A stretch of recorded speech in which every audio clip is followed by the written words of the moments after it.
Miss হবে না আপনার পছন্দের টিভি শো। দেখুন জি5 অ্যাপে একদম ফ্রি। দাদা ভাইয়ের উচিত হয়নি এভাবে ওকে এক কথায় বাড়ি থেকে বের করে দেওয়াটা।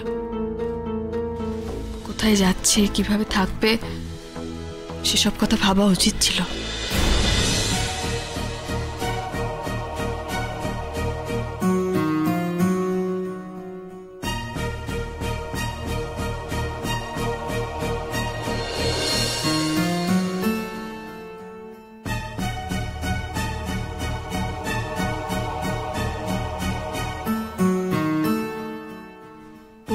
নীলুকে ফোনে পাইনি বলল, আমাকেও সুইচ অফ বলছে। নীলু কি তাহলে আলাদা নাম্বার নিল, নাকি মনটা কেমন খচখচ করছে? রাতারাতি কোথায় গেল মেয়েটা? স্বেচ্ছায় গেছে নাকি কোনো বিপদে পড়ে? অনেকগুলো টাকার গয়না ছিল ওর কাছে, ওগুলো বিক্রি করে ভালো টাকা পাবে। সেসব নিয়ে কি তাহলে বাইরে কোথাও চলে গেল? একবার ওই ডাকাতি হওয়া গয়নার দোকানটায় খোঁজ নিতে পারলে ভালো হতো।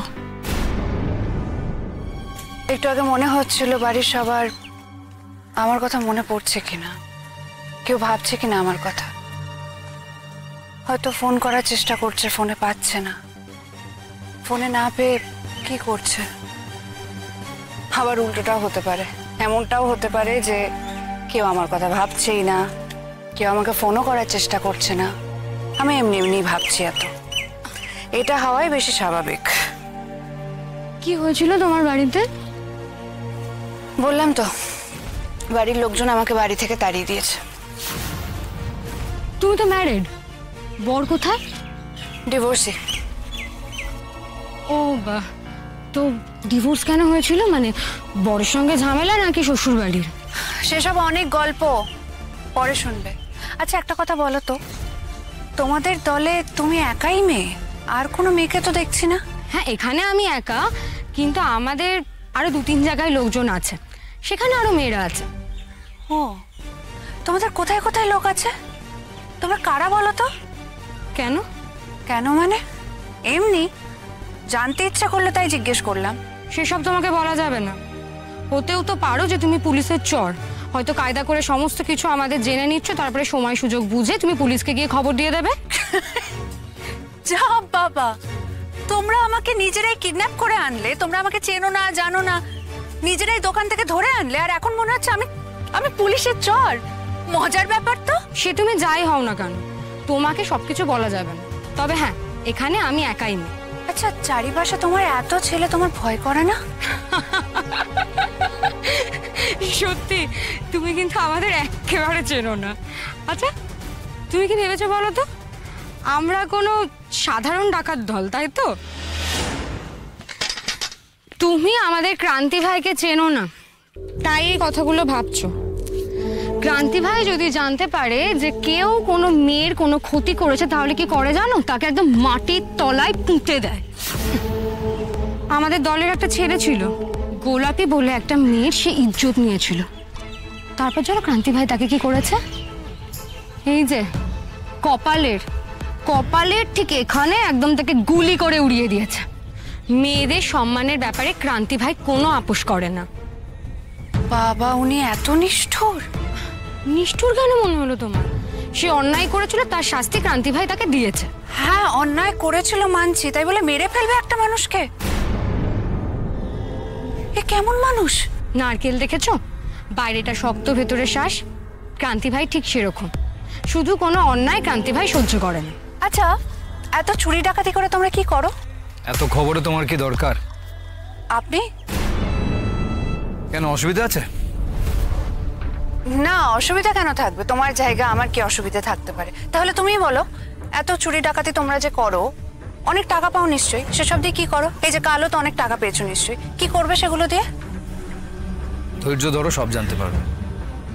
যদি কোনোদিন আমাদের একজন হও, তাহলে এমনিতেই সব জানতে পারবে। আর যদি ফিরে যেতে চাও, তাহলে এত তথ্যের বোঝা নিয়ে তোমার নিজেরই বিপদ বাড়বে। আচ্ছা, আমি যদি ফিরে না যাই, তাহলে আপনারা আমাকে আপনাদের একজন করে নেবেন তো? এত তাড়াতাড়ি আমাদেরকে এত ভালো লেগে যাওয়ার তো কোনো কারণ নেই। এতে তো সন্দেহ আরো বাড়লো। মন্দিরা, ভাবছি খেয়ে দিয়ে একবার শালুর মেয়েকে দেখে আসবো, বুঝলি? বলছিল অসুখ করেছে। ও কেউ সঙ্গে যাবে না? যে কেউ একটা গেলেই হবে। আপনি যাবেন? আপনি কেন যাবেন? আপনি ডাক্তার নাকি? হ্যাঁ, কি হলো? হাসির কি হলো এতে? কারোর অসুখ করলে তো ডাক্তারের প্রয়োজন হয়, ডাকাতের নয়। যে দেশের বহু মানুষ না খেয়ে ঘুমোতে যায়, সেই দেশে সব ব্যাধিতে যে ডাক্তার আসবে, এই ভাবনাটা কতটা ঠিক? শালুর মেয়ের ভাগ্য একটু ভালো, তাকে দেখতে পাশ করা ডাক্তারই যাবে। আপনাদের দলে আবার ডাক্তারও আছে? দেখতেই পাবে। মন্দিরা, রসিককে রেডি হতে বল, আমি ওকে নিয়ে যাব। আর তুমিও চলো আমাদের সঙ্গে। এই দেশটাকে একটু দেখে নাও। বাড়িতে বসে তো আর দেশ চেনা যায় না। ভাগ্যক্রমে যখন এখানে এসেই পড়েছো, তখন এই দেশটাকে একটু দেখেই নাও, চিনেও নাও। এসো।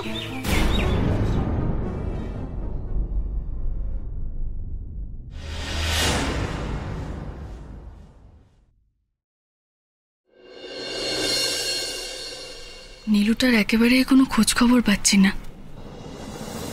এটা একটু অদ্ভুত লাগছে আমার। আগের বার যখন ও বাড়ি থেকে বেরিয়েছিল, তখন না হয় কোয়েলের সঙ্গে ছিল, কিন্তু এবার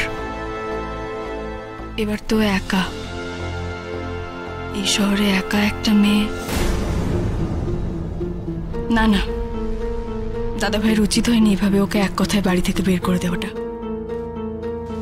কোথায় যাচ্ছে, কিভাবে থাকবে, সেসব কথা ভাবা উচিত ছিল। ও মামা, আমি আইসক্রিম খাবো। না চোরকি, প্লিজ মা, আইসক্রিম কিনে দাও না। না চোরকি, তুমি কালকেও আইসক্রিম খেয়েছো, আজকে আর না। কালকেও তো ভাত খেয়েছি, আজকেও তো ভাত খেয়েছি, রোজই তো খাই, তাহলে আইসক্রিম কেন খাবো না? রোজ রোজ আইসক্রিম খেলে গলা ব্যথা করবে, কাশি হবে। আর এখন যদি শরীর খারাপ হয়ে তুমি বিছানায় পড়ো, তাহলে এই ক্লাস টেস্টগুলো কে দেবে শুনি? সবাই খায়, কার ঠান্ডা লাগে না তো? আর ক্লাস টাস তো এখন নেই, আবার নেক্সট মান্থে, তার মধ্যে কাশি হলেও সেরে যাবে। ও মা, দাও না। আহ চোরকি, এত বায়নাবাজ হয়েছিস কেন বলতো? তোকে নিয়ে না আর পারি না। বাবা হলে ঠিক কিনে দিত। হ্যাঁ জানি তো, সেই জন্যই তো বাবার সাথে স্কুলে আসা যাবার মেয়ের এত স্বাদ। যাকে এত বকবক করতে পারছি না, রোজ এত আইসক্রিম খেতে হবে না। কেন খেতে হবে না বলো?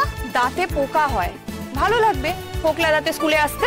কিন্তু ঠাম্মি তো রোজ আইসক্রিম খায় না, চকলেটও খায় না, তাহলে ঠাম্মি দাঁতে পোকা কেন? চোরকি, তোকে নিয়ে আর পারি না, যা নিয়ে নে। জি5 ডাউনলোড করুন আর সব এপিসোড দেখুন একদম ফ্রি।